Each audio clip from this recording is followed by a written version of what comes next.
नागिन डांस जब शादियों में होता है तो बहुत अच्छा लगता है, लेकिन वही जब कपड़े खोलकर क्रिकेट के मैदान में हारी हुई टीम को अपमानित करने के लिए किया जाता है तो क्रिकेट के इतिहास में ये एक काला धब्बा लगा देता है। ये कहानी श्रीलंका के दर्शकों और खिलाड़ियों का बांग्लादेशी नागों द्वारा किए गए अपमान और उसके बदले की है, जिसके लिए अब वो भारत से उम्मीद लगा के बैठे थे। तो वहीं ये कहानी बांग्लादेशी नागों के घमंड और अहंकार के चकनाचूर होने का भी है। जीत बेशक भारत की हुई थी, लेकिन भारतीय खिलाड़ी श्रीलंका के झंडे के साथ मैदान में चक्कर लगा रहे थे। ये एक ऐसे महामानव की कहानी है जिसने बाम्बी से बाहर निकल आए बांग्लादेशी नागों के फन को महज 8 गेंदों में कुचल दिया था, जो अभी से ही बाहर निकलने लगे थे अपनी नागिन डांस से भारत को डसने के लिए। सिर्फ 1 गेंद और जीत के लिए 5 रन। दर्शकों से खचाखच स्टेडियम भरे होने के बावजूद भी स्टेडियम में ऐसा सन्नाटा मानो मातम पसरा हो। तो वहीं 1 गेंद के बाद उठा ऐसा शोर कि मानो स्टेडियम की दीवारें भी थर्राने लगी थी। कुछ तो ऐसा हुआ था उस मैच में जिसका लास्ट ओवर यूट्यूब पे 24 करोड़ व्यूज के साथ क्रिकेट के इतिहास में अब तक का सबसे ज़्यादा देखे जाने वाला वीडियो का रिकॉर्ड बना चुका है। नमस्कार, मेरा नाम विनीत सिंह है और आज के वीडियो में हम बात करेंगे 2018 में श्रीलंका में हुई निषाद ट्रॉफी के फाइनल मैच में उस 8 गेंदों में खेली गई तूफानी पारी के बारे में। श्रीलंका की आज़ादी को सेलिब्रेट करने के लिए निषाद ट्रॉफी का आयोजन किया जाता है। 2018 में 3 देश भारत, श्रीलंका और बांग्लादेश ये ट्राई सीरीज खेल रहे थे। भारत पहले ही फाइनल में पहुंच चुका था और लीग का दूसरा अंतिम मैच या यूं कहें सेमीफाइनल मैच श्रीलंका और बांग्लादेश के बीच खेला जा रहा था, जो ये डिसाइड करने वाला था कि यहाँ से कौन जीतकर फाइनल में जाएगा भारत से खेलने के लिए। सेमीफाइनल के इसी मैच से बांग्लादेशी नागों का आतंक शुरू हुआ था श्रीलंका के खिलाफ, जिसका फन भारत ने फाइनल में कुचला था। इस मैच में श्रीलंका ने बांग्लादेश को 160 रनों का टारगेट दिया था जीतने के लिए, जिसके जवाब में बांग्लादेश को अंतिम ओवर में 12 रन चाहिए था जीतने के लिए। यहाँ श्रीलंका की रक्षा करने के लिए अंतिम ओवर में बॉल थमाई गई थी इसरो उडाना के हाथ में। 20वें ओवर की पहली बॉल बाउंसर थी जिस पे कोई रन नहीं मिल सका बांग्लादेश को, और दूसरी बॉल फिर से बाउंसर थी और यहाँ 1 रन लेने के चक्कर में एक खिलाड़ी रन आउट हो जाता है। ये देख बांग्लादेशी कप्तान साकिब उल हसन दूसरे बाउंसर को नो बॉल की मांग करते हैं, लेकिन नो बॉल नहीं मिलता है, जिससे साकिब गुस्सा होकर खिलाड़ियों को मैदान से वापस बुला लेते हैं। ये क्रिकेट के इतिहास में अनोखी घटना होने वाली थी, लेकिन बाद में एक सीनियर बांग्लादेशी खिलाड़ी खालिद मोहम्मद के समझाने से खिलाड़ी वापस मैदान में खेलने के लिए आ जाते हैं। यहाँ से 4 गेंदों में 12 रन चाहिए था, तब मोहम्मदुल्लाह ने 3 गेंदों में 1 छक्का और 1 चौका लगा करके जीत बांग्लादेश को दिला दी थी। हार के गम से टूटा हुआ श्रीलंकाई बॉलर इसरो उडाना वहीं पिच पे बैठ गया था। उसी के देश में उसी के लोगों के सामने बांग्लादेश के खिलाड़ी नागिन डांस करके अपमानित कर रहे थे। ये डांस और घिनौना तब हो गया जब कप्तान साकिब उल हसन शर्टलेस होकर के मैदान में नागिन डांस करने लगे और दर्शकों को चिढ़ाने लगे। इस नागों का आतंक यहीं नहीं रुका, ड्रेसिंग रूम में लगे कांच के दरवाजे को भी चकनाचूर कर दिया था इन लोगों ने। श्रीलंका को उसी की आज़ादी दिवस पर अपमान और शर्मिंदगी दिया था बांग्लादेश ने। हार जीत से परे इस घिनौने नृत्य ने उस दिन श्रीलंका के दर्शकों को खून के आंसू रुलाया था। लेकिन नागों के इस आतंक को दर्शकों के बीच बैठा एक और शख्स गुस्से भरी निगाहों से देख रहा था और कुछ मंसूबे बना रहा था, और ये शख्स था भारतीय टीम का कप्तान रोहित शर्मा। अब फाइनल में भिड़ंत थी भारत और बांग्लादेश की। श्रीलंका के प्रेमदासा स्टेडियम में उस दिन भारतीय समर्थकों में सबसे ज़्यादा श्रीलंका के समर्थक थे, जो अपने हाथों में भारतीय झंडा लेकर भारत का समर्थन करने के लिए आए थे, या यूँ कहें अपने ऊपर हुए अपमान का बदला देखने के लिए आए थे। इधर भारतीय टीम के 4 सीनियर खिलाड़ी विराट कोहली, धोनी, हार्दिक पांड्या और बुमराह टीम के साथ नहीं खेल रहे थे, क्योंकि इन्हें साउथ अफ्रीका सीरीज के बाद आराम दिया गया था। इन 4 सीनियर खिलाड़ियों के गैर मौजूदगी को देखकर बांग्लादेश का हौसला बढ़ चुका था। इधर रोहित शर्मा भी भली भांति जानते थे कि यहाँ हार का मतलब क्रिकेट की आम जीत और हार जैसी नहीं होने वाली है। यहाँ हार का मतलब था नागों के आतंक से अपमानित होकर जहर का घूंट पीना। बांग्लादेश ने पहले खेलते हुए 166 रन बना के भारत को जीत के लिए 20 ओवर में 167 रन का टारगेट दिया था। अपनी पारी की शुरुआत में ही हिटमैन का बल्ला चलने लगा था। दूसरे ओवर में ही हिटमैन ने 2 छक्के और 1 चौके लगा करके 17 रन लूट लिए। तो वहीं तीसरे ओवर की शुरुआत में ही शिखर धवन ने भी 1 छक्का लगा करके 2 ओवर और 1 बॉल पे इंडिया का स्कोर 30 रन पे पहुंचाकर अपने मंसूबे बता दिए थे।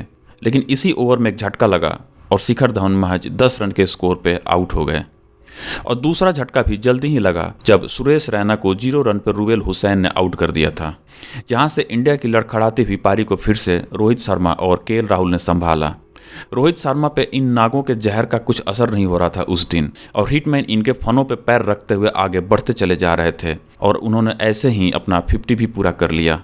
पारी आगे बढ़ ही रही थी कि नागों ने केएल राहुल को भी डस लिया और राहुल चलता बने रुबेल के बॉल पे।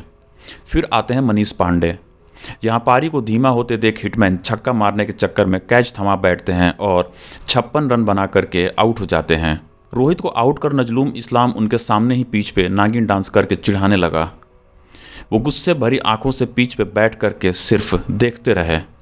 नजलूम इस्लाम को पता भी नहीं था कि हिटमैन का गुस्सा कई गेंदबाजों का करियर भी खा चुका था। खैर, इसके बाद आते हैं विजय शंकर। मनीष और विजय शंकर दोनों ही फॉर्म में नहीं थे उस दिन, फिर भी किसी तरह पारी को 17वें ओवर में 132 रन तक पहुंचाते हैं और इस तरह से लास्ट के 3 ओवर में 35 रन की जरूरत होती है इंडिया को जीतने के लिए।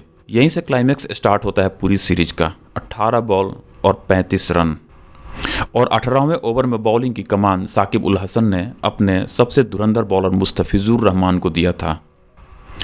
18वें ओवर की लगातार 4 गेंदों को विजय शंकर छू भी नहीं पाए और सभी बॉल डॉट चली गई। विजय शंकर के बल्ले को उस दिन मानो बॉल से दुश्मनी सी हो गई थी। दोनों दूर दूर से ही दुआ सलाम करके निकल जा रहे थे, संपर्क तो हो ही नहीं रहा था। 5वीं बॉल पे लेग बाई का 1 रन मिलता है और स्ट्राइक पे आ जाते हैं मनीष पांडे। 6ठी बॉल पे वो भी कैच आउट होकर के डगआउट में चले जाते हैं। इस तरह 6 बॉल पे सिर्फ 1 रन मिलता है और वो भी लेग बाई का। अब 12 बॉल में 34 रन की जरूरत होती है। यहाँ से बांग्लादेश को लगने लगा था कि भारत के तरकश के सभी तीर खत्म हो गए हैं।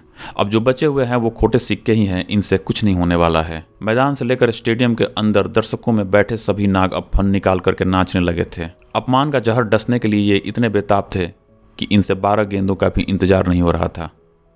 लेकिन जहाँ से ये बांग्लादेशी नाग अपनी जीत की शुरुआत समझने लगे थे, वहीं से इनकी हार की कहानी लिखने के लिए एक महामानव के कदमों की आहट सुनाई देने लगी थी स्टेडियम में। वो कब से भूखे शेर की भांति डगआउट में चक्कर लगा रहा था गुस्से में कि उसे ऊपर के ऑर्डर में क्यों नहीं भेजा गया। इस आने वाले तूफान का नाम था दिनेश कार्तिक। मैं जब आउट होके आया ड्रेसिंग डगआउट में, तो मैंने दिनेश मेरे को बहुत गुस्से से देख रहे थे, बहुत। तो मैंने दिनेश सब ठीक है, you know I think better it will be better that you go in the end and finish the game of. बोला हाँ ठीक है। मतलब क्या हुआ? बोला यार ऊपर भेजना चाहिए था मुझे यार, अभी भी यू नो गुस्सा हो गया। हाँ बहुत गुस्से में थे, मतलब मैं देख रहा था एकदम लाल हो गए थे वो। यहीं से शुरू होती है उन 8 गेंदों में खेली जाने वाली तूफानी पारी।